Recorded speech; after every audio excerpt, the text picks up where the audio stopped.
Hello, this is David Baumblatt from Terrorist Leadership. Just doing an update on the current events going on in America. To the American citizens, especially looking at the MAGA folks, how are you satisfied with how America's going? In many ways, we could give Donald Trump credit for what he's doing. But a key question, and this is from leadership, make America great again. What is great? What does that look like? What's the vision?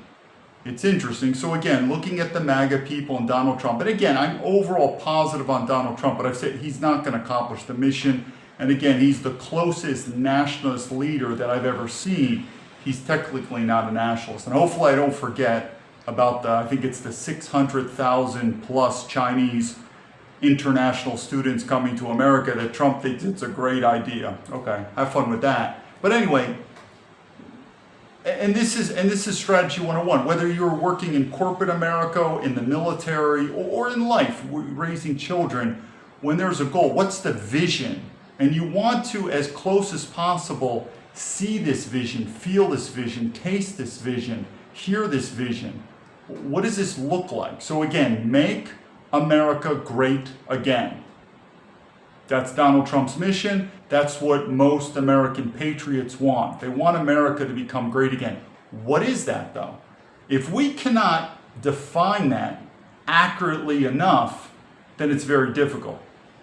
And when I look at the MAGA folks, it's very simple. I don't consider myself MAGA. For the same reason that if you're MAGA, you look upon the rhinos. And Donald Trump did a phenomenal job where he's transformed the Republican Party.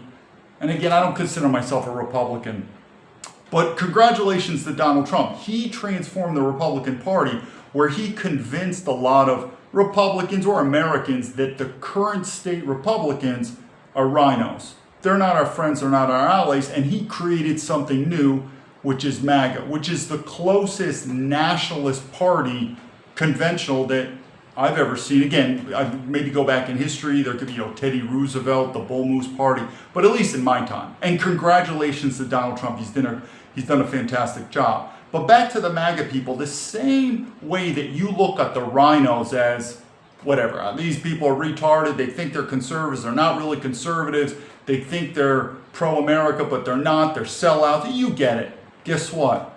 That's the same way nationalists look at MAGA people.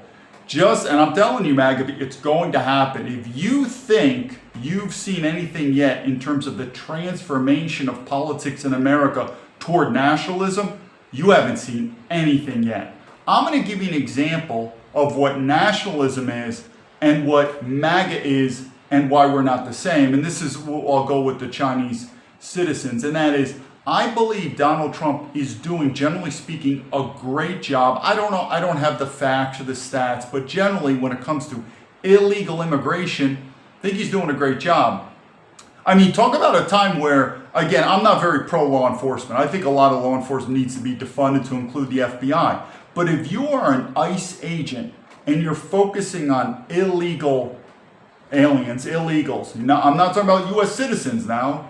Don't fuck with American citizens. I think that's one of the reasons, too, that we would want Donald Trump. American citizens, we want more freedom.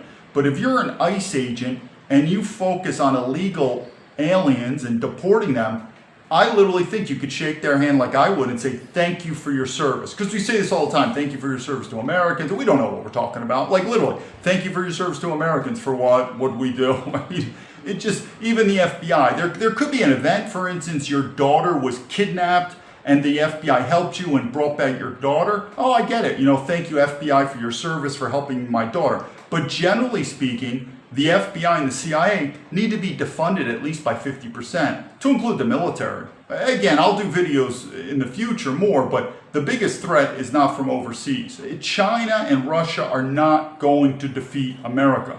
We're the Roman Empire, and it's going to be defeated from within.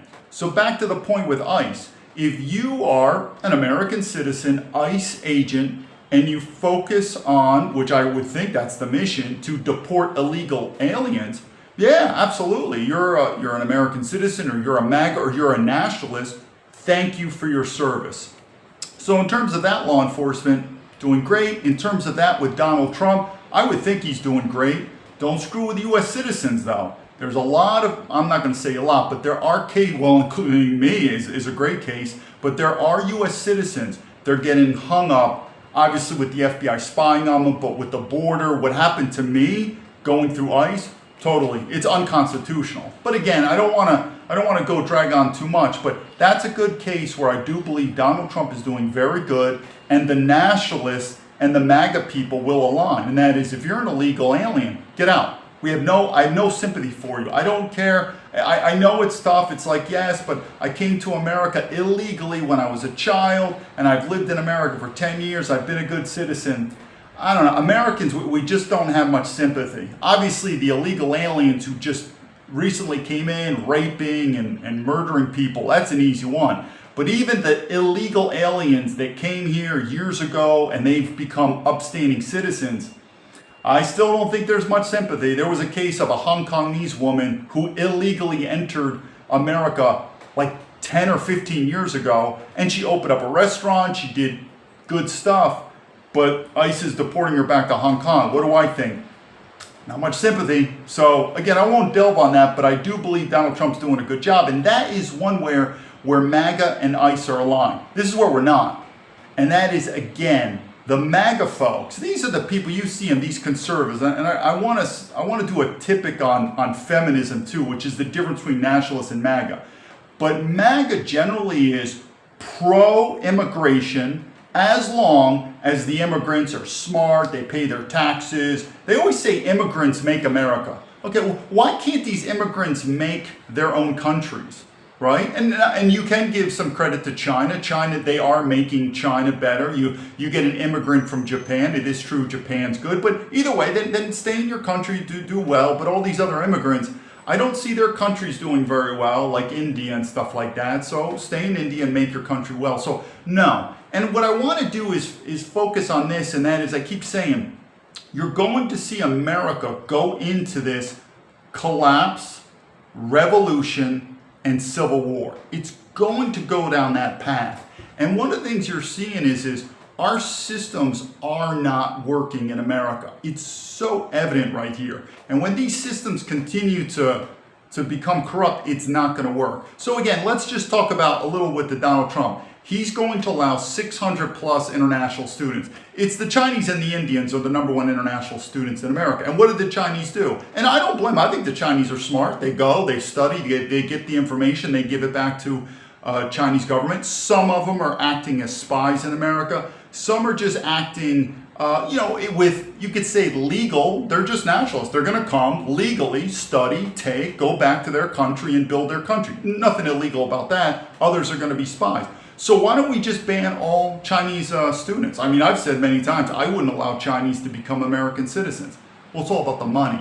And that's what I keep saying. We are no longer a country. We are a corporation. And I want to make this point now. I'm going to give you a story in China. And I don't think Americans realize that I would focus on making America great again and not focus on these other countries in an offensive manner.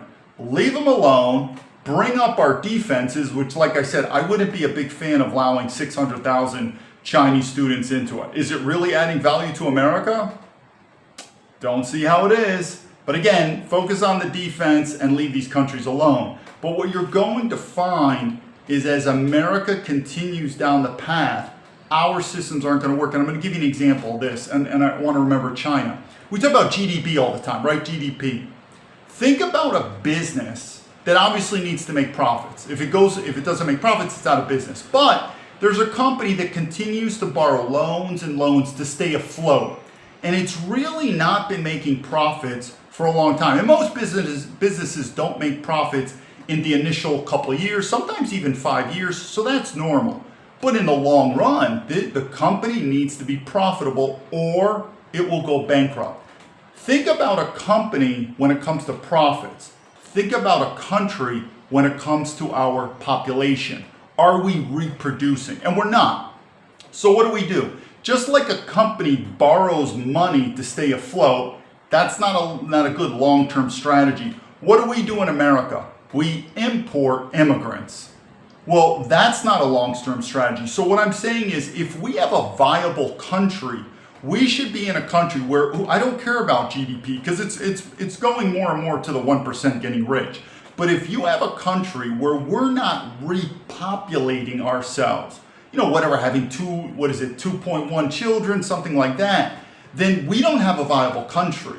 So we have to look at, are we having a country that's being able to repopulate? It hasn't been done for the last 50, 60, 70 years. Now, if you're replacing, and I was about to use that word because it is true, replacement. If you're allowing immigrants, people that are similar to us, these would be Europeans, it wouldn't be as bad.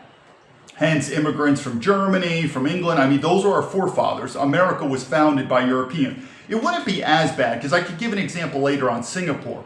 But if you're replacing, and that's the word, replacing America with people that are not Americans, and I say again, the people from America, we hail like our founding fathers from European, then we know that this system eventually is going to fall apart. So I say again, if you have I talk about the systems. If you have a viable country and you say the systems are working, we are a viable country, well, if you said that about a company, what would it be? Profitable. Like we're paying our expenses, our operational costs, and then we have obviously a surplus called profits where we can make money. You would say that's a legitimate company. More profits, successful company. Little profits, okay, still good. Same thing with a country. If we're not able to reproduce, because the question is, why aren't we reproducing? I think one of the reasons we're not, there's many, one of it is probably economics, where people could say, listen, I really would like to have a family, buy a house, I can't afford it. So what does that mean? Our GDP continues to go up, yet the average middle class, which we've destroyed, can't even afford to have a family? That's not a viable country. And I want to go to the final point, but we talk about tariffs and this and that. Do you know what's one of the best ways to make America more affordable to people? I mean, it's common sense 101. It's supply and demand. Stop immigration.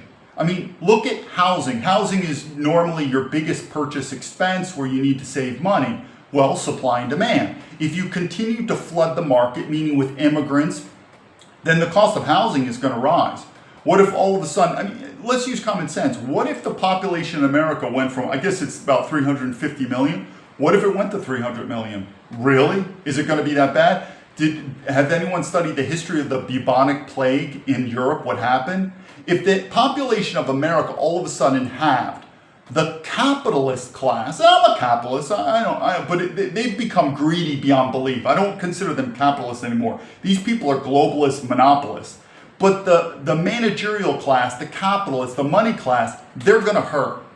But the middle class, your wages are going to increase, the cost of living is going to decrease, the houses. And we'll do it, it'll bumpy road, but I say that again. If you want to make things more affordable in America, and if you want to reduce the prices for, say, housing, well, look at supply and demand. And if you reduce the supply of people, and I'm talking about immigrants, then guess what will happen to housing? The price will go down. What will happen to wages? And that's the interesting thing, what happened during the bubonic plague. Wages went up. Why?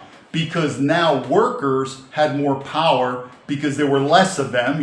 Good congratulations to those who survived the bubonic plague. But those who survived, life was actually better than them. So for the Americans, if our immigration, I'm talking about legal immigration, is cut, what would happen to the Americans? Your life would increase. Now, to the capitalist class in America, so if you're a landlord and you rent out apartments, yeah, life could get worse for you, but these people are already making enough money. So it depends. Are you the worker? Your life will increase. If you're the owner or the boss, life would maybe not do very well. But the point is, again, that's the difference between nationalism and most of these MAGA people. These MAGA people will flood this country, believe it or not, as long as these immigrants work hard, pay their taxes, and they don't care. And it continues to go down that path. Let me give you another example of the difference between MAGA and a nationalist. And this is a key point because it goes into what I just said about us reproducing.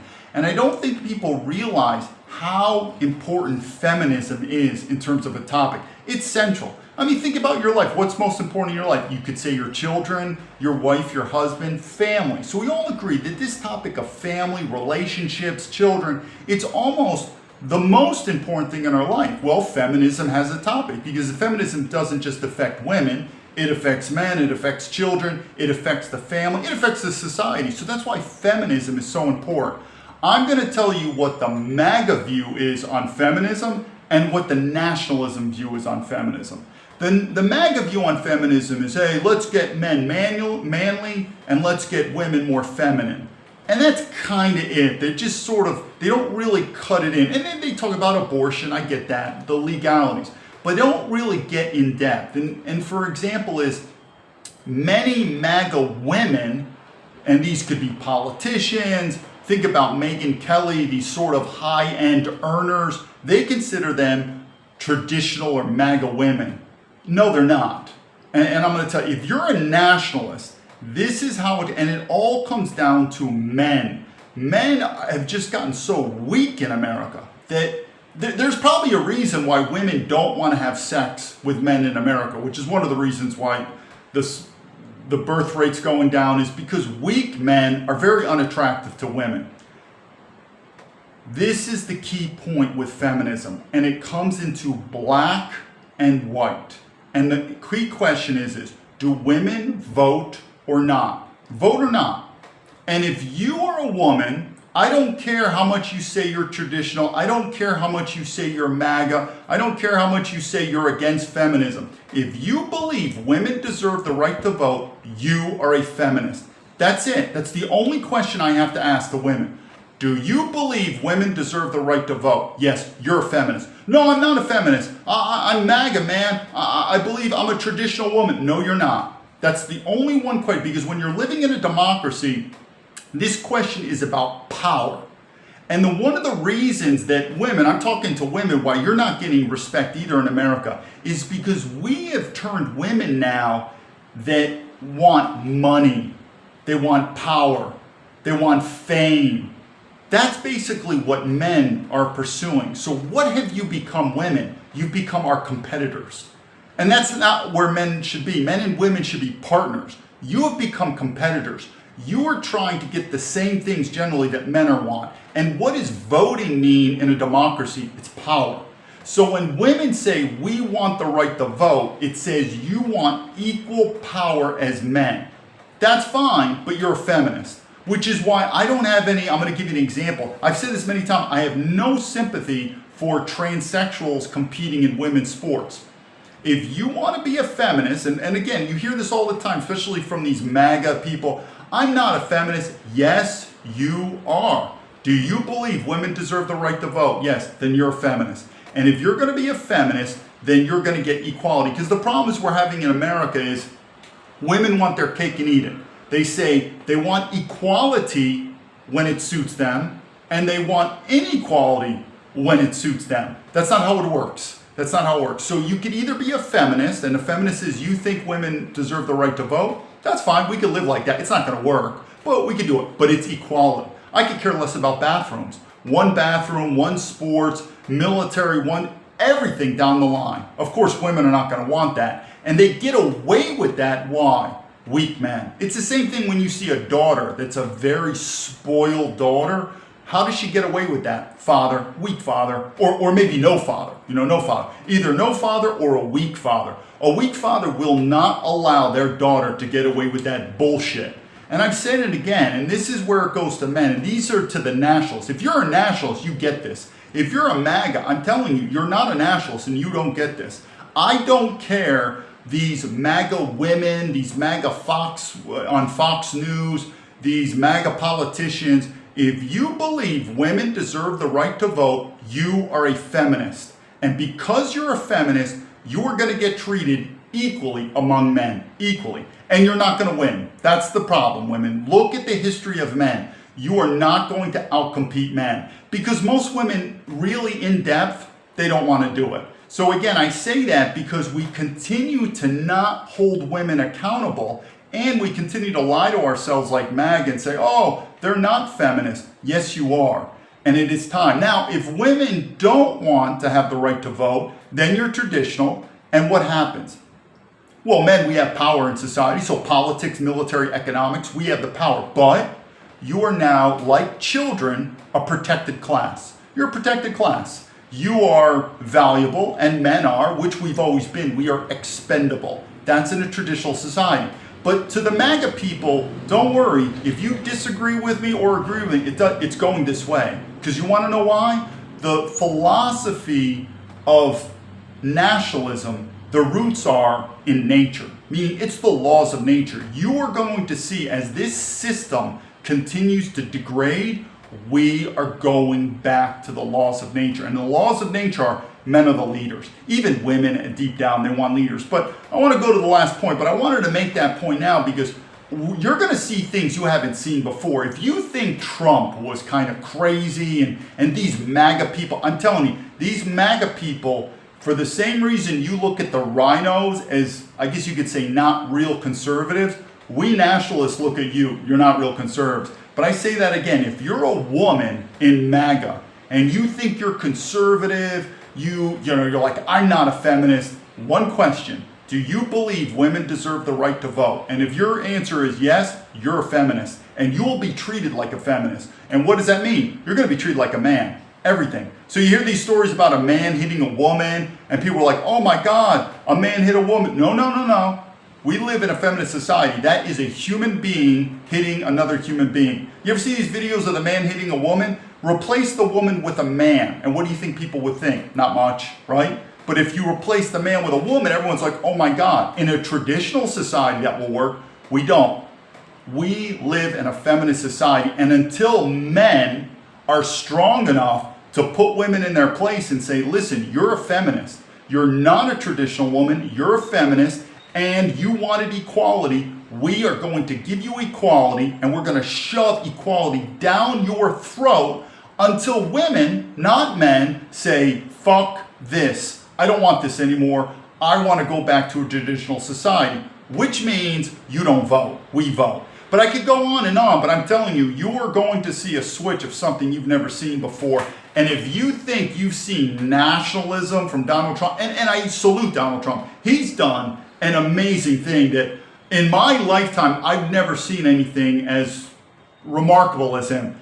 But it sounds rude to him, but I'm telling you, he's not the end-all be-all, and you have not seen anything yet. Let me put this last point on to just show you with America, and this is a story in China. When I first went to China, I was living in what's called Yunnan province. It borders Tibet. Now, if you live in China in a place like Beijing or Shanghai, similar to like living in Russia, if you're living in Moscow or St. Petersburg, there's a lot of money there. And so Shanghai and Beijing can really make America look poor and develop. I mean, it's amazing. But China's a big country. It's slightly bigger than America. Especially, I think if you take out Alaska, it's definitely much bigger. But even with Alaska, it's slightly bigger. But obviously a bigger population. But anyway, once you go to Western China, it can get pretty poor and it can get very rural. So I was living in a town that the province borders Tibet. You've probably heard of Tibet and you probably sort of know where it is in China. We're talking Western China. And when I lived there, I was there. So I first went there studying full-time Chinese. And I would have people come to my small apartment. I mean, it was a very modest apartment. And people would remark two things about my apartment. Now, this was 15 years ago. So China is developing fast now. But 15 years ago, it still exists to this day in some parts. People would say, these would be Chinese, the local Chinese, are like, wow, you have a bathroom in my apartment. Two, and I had to specifically buy it, I bought a washing machine because I wanted to wash I'm not going to wash my clothes in the sink and hang it out, do that. I was like, I need to buy a washing machine. And they're like, oh, wow, you've got a washing machine here. Can I borrow it? Can I bring my dirty clothes here and use it? And so what I'm trying to do is giving you a level of poverty.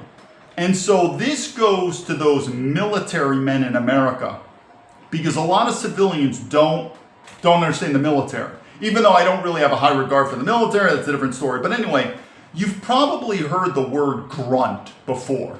especially when you're thinking of an 11 Bravo infantry soldier in the Army or the Marine Corps. Think of an infantry. You've probably, even if you're a civilian, you've seen many movies, Vietnam movies or whatever movies, you kind of know what an infantry soldier is.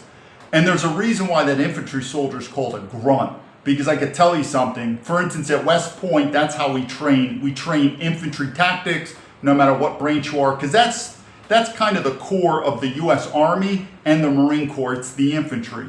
And it's basically, generally speaking, I'm saying this tongue-in-cheek, but it's 99% misery and 1%, you could say, excitement. You know, that 1%, it's the green light, go, attack, start opening fire. 90%, you're cold, you're hungry, you're tired, you're dirty, you're 90. I mean, it's a crappy life.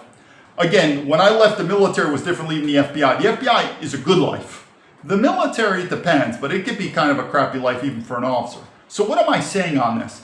For those who've been in the military, you know that one of your jobs in the military is to eat a shit sandwich. That's what they say, that meaning shut up. Just shut your fucking mouth, do what you're told, and we don't want to hear your complaints, because that's just the way it is in the military. It's kind of a rough life, and we don't, as they say, this is not Burger King, you don't get it your way. Picture that in China, where everyone is like an 11 Bravo. In terms of, I've seen stuff in China that I don't think the American people know how much a shit sandwich the Chinese people could eat. The amount of pressure, of hardship they can take is unbelievable. And it's because, generally speaking, I'm not talking about their DNA, it's just they're from a very poor country. I'd probably say the same thing to people in India or Africa, where in America, whatever, the power's out and you're not able to take a shower, whatever. People like, I can't take a shower, and you're combat ineffective for a day or two, or whatever. You can't get your favorite fast food, or your car breaks down. We live in America in a first-tier country, in some ways very luxurious, and if one part of the system goes down, or one of our creature comforts is not working, we're combat ineffective. The Chinese, they'll do fine. I mean, they will do. I've seen it. That was one of the reasons I wanted to leave China. I was like, whoa. So what am I saying on this? What I'm saying is, this whole thing about we're going to go up against China, I'm telling you, it's a losing battle.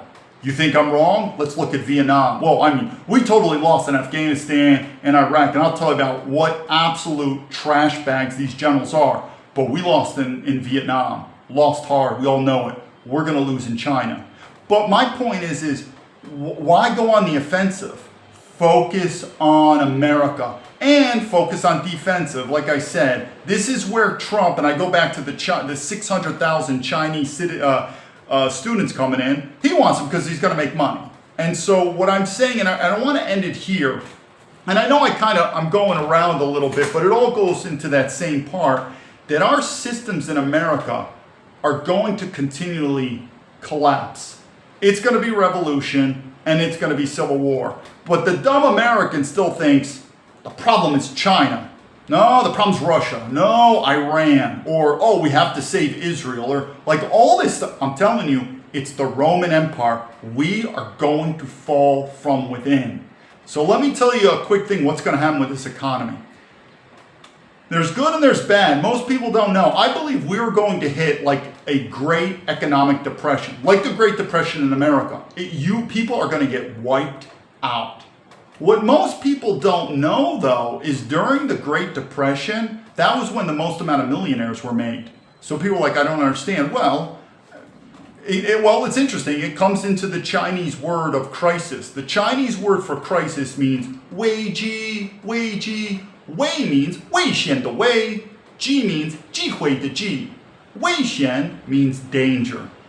机会 means opportunity. I think you've probably heard this before, but in a crisis, there's opportunities. And that's a great example in the Great Depression. Most people got wiped out, but there were others, and the most amount of millionaires ever made in America. You could research it. So what do I mean? Well, you're going to see this stock market, it is going to collapse. The dollar's going down. I believe that people are going to make a lot of money, or people going to be, gold is good. It's going to be crypto. I'll do another video, but truth be told, I'm not actually a the biggest fan on Bitcoin. It's going to be XRP. You'll see. There's going to be a new currency. The US dollar is done, and they're going to use stable coins, which is XRP, to save the dollar. The same thing when Nixon took off the gold, meaning if we lose the dollar, we're over. Because again, we're a corporation. But again, there are going to be people that make a ton of money. But guess what? It's the same thing that's been happening in America for decades and decades. And that's, the 1% is going to make more and more money. But what is going to be the general population? Not so much. You ever heard of universal basic income?